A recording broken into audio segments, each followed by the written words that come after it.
สบายดีทุกคนมื้อนี้เราก็สิพามาสอนวิธีสร้างอีเมลเพื่อเข้าไปดาวน์โหลดแอปต่างๆใน Play Store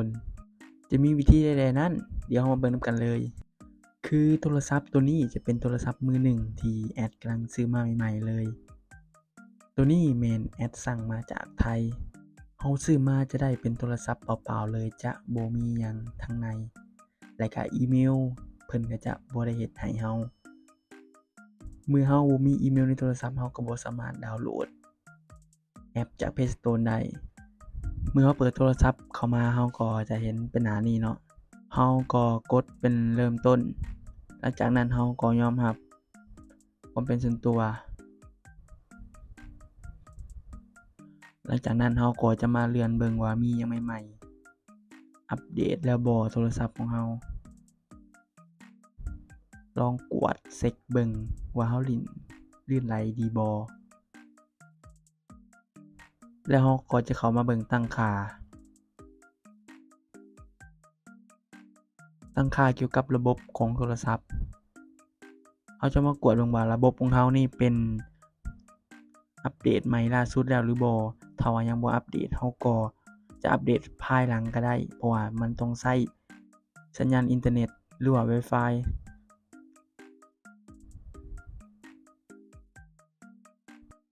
หลังจากเรารู้แล้วเนาะว่าโทรศัพท์เรายังบ่ทันอัปเดตแล้วเราจะอัปเดตภายหลังเราก็จะมาเชื่อมสัญญาณอินเทอร์เน็ตต่อมาเชื่อมสัญญาณอินเทอร์เน็ตเรียบร้อยแล้วหลังจากนั้นเราก็จะมาเข้าไปที่ Play Store เนาะทุกคนเห็นบ่ว่า Play Store ยังจะบ่มีอีเมลหรือว่าหยังเราก็จะลงชื่อเขาใส่หลังจากนั้นเราก็กดสร้างบัญชี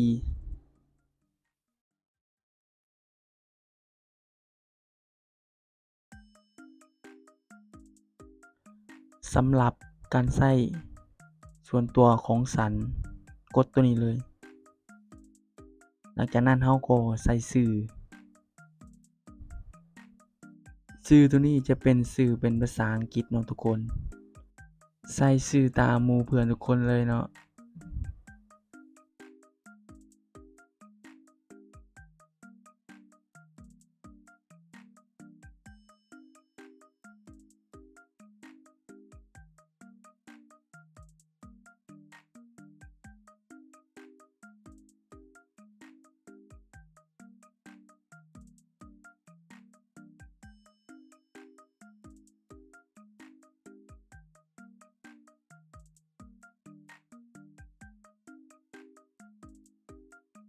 ต่อมาก็จะเป็นใส่นามสกุลเขียนเป็นภาษาอังกฤษเช่นเดียวกัน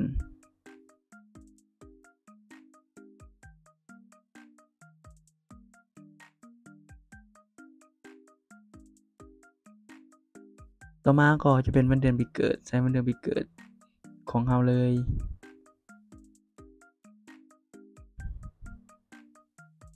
ต่อมาก็จะเป็นระบุเพศการใส่อีเมลนี่จะใส่ได้ตลอดชีพเลยถ้าเราจื้อรหัสและอีเมลของเราตัวนี้แอดจะเลือกเป็นของอีเมลสร้างให้เพราะว่ามันจะสะดวกสบายและมันก็จะบ่ติดปัญหาเวลาเราสร้างมันจะบ่ให้กลับคืนต่อมามันก็จะให้ใส่เบอร์โทรของเราถ้าไผบ่จื้อก็เข้าไปกดเบิ่งเบอร์โทรของเราด้วยกดดอกจัน110ดอกจันสี่เหลี่ยมแล้วโทรออกมันก็จะมีเบอร์เราขึ้นมาเบอร์ของแอดเองจะเป็นเบอร์หลักเก่าหลังจากนั้นเราก็จดไว้เพื่อบ่เป็นการลืมเมื่อเราได้เบอร์ของเราแล้วเราก็กรอกเบอร์ของเราใส่เลย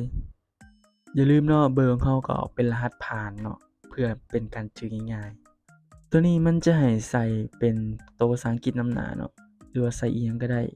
ที่เป็นพยัญชนะหลังจากนั้นเราก็กดถัดไป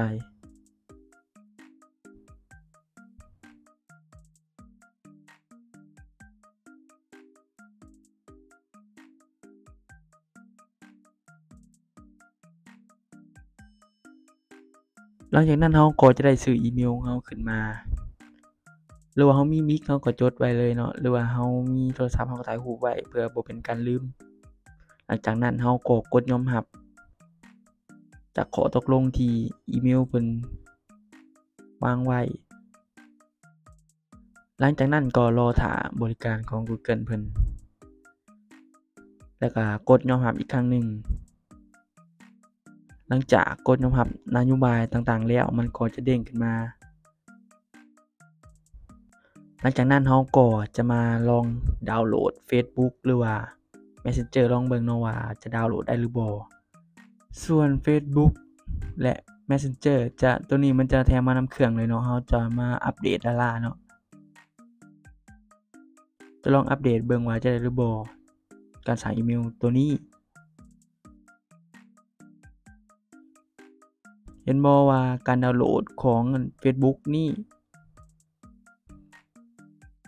ได้ปกติเนาะทุกคน